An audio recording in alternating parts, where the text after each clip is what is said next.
পরমের diary YouTube চ্যানেলে আপনাদেরকে অনেক অনেক স্বাগত জানাই। আজকে শোনাচ্ছি একটি ইঁদুর, একটি সাপ আর নেউলের গল্প।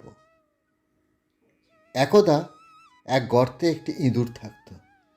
একদিন এক নেউল সেই গর্তের সামনে হাজির হলো, আর ঠিক সেই মুহূর্তেই কোথা থেকে যেন একটি সাপও সেখানে এসে হাজির হলো।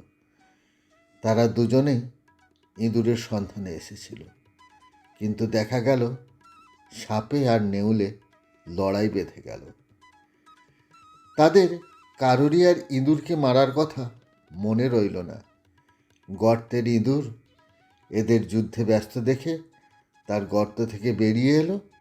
অমনি সাপ আর নেউল দুজনেই লড়াই থামিয়ে ইঁদুরটির উপর ঝাঁপিয়ে পড়ল। রাজনীতির ক্ষেত্রেও এরকমটা প্রায়ই দেখা যায়।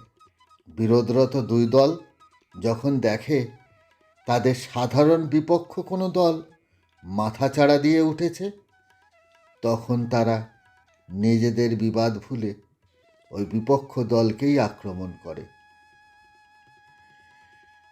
আজকের উপদেশ হলো, জাতশত্রুরাও স্বার্থের জন্য পরস্পরে জোট বাঁধে। নমস্কার।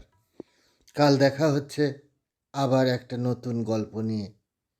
ততক্ষণ ভালো থাকবেন, সুস্থ থাকবেন।